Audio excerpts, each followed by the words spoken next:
রাজনৈতিক দলকে কড়া হুঁশিয়ারি দিলেন স্বরাষ্ট্র উপদেষ্টা ব্রিগেডিয়ার জেনারেল অব এম সাখাওয়াত হোসেন। আওয়ামী লীগ প্রসঙ্গে এক প্রশ্নের জবাবে স্বরাষ্ট্র উপদেষ্টা ব্রিগেডিয়ার জেনারেল অব এম সাখাওয়াত হোসেন বলেন, লোক জড়ো করুক আর যাই করুক, আমি আপনাদের একটা অনুরোধ করি, এমন কিছু করবেন না যে আপনাদের রাজনৈতিক দলের জীবন বিপন্ন হয়। এদেশের পাবলিক এখনও আপনাদের গ্রহণ করতে আসেনি। আমি বরং মনে করি আপনারা আপনার পার্টির অর্গানাইজ পুনর্গঠন করুন। তিনি আরও বলেন, শেখ হাসিনা দেশে আসতে চাইলে দেশে আসতে পারবেন, রাজনীতিতে অংশগ্রহণ করতে পারবেন। জনতার আন্দোলনে আহত আনসার সদস্যদের সিএমএম হাসপাতালে দেখতে গিয়ে আজ সোমবার সকালে এম সাখাওয়াত হোসেন একথা বলেন।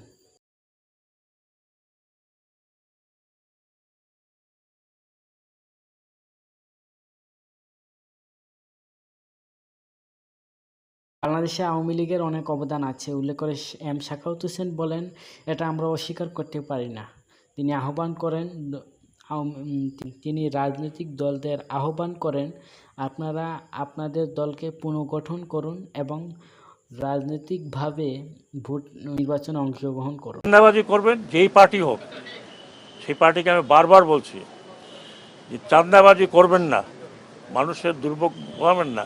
তাহলে আমি জনগণকে বলবো যে আপনাদেরকে পিটাই দিতে, যারা চাঁদাবাজি করবে। আর যারা চাঁদাবাজি করবে তাদেরকে ওখানেই ধরেন, পিটাবেন না, ওখানেই ধরেন। কি করা লাগে সেটা আমরা করব। ল অ্যান্ড অর্ডারটা নিয়ে আসেন। এ দেশ এভাবে চলতে পারে না। এ দেশ আরেক দিকে যেতে পারে না। এটা কাউকে আমরা লিজ দিতে পারি না। আপনাদের পূর্বপুরুষরা এখানে 30 লক্ষ লোক রক্ত দিয়েছে। 2 লক্ষ তো না, 3 লক্ষ, 2 লক্ষ মা বোন তারা ইজ্জত দিয়েছে। আপনাদের লজ্জা করে না?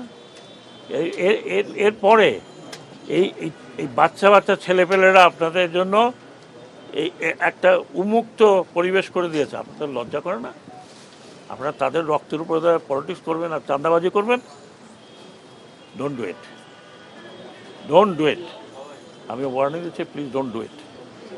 আমাকে এমন কিছু করবেন না যে আমাকে আপনারা গালাগালি করেন। I don't mind. চাঁদাবাজি করবেন, দখল করবেন, আমি পলিটিক্যাল পার্টিদেরকে বিনীত অনুরোধ করছি, আপনারা আপনাদের লোক সামলান। আর না হলে দেখেছেন তো আপনাদের চোখের সামনে উপর থেকে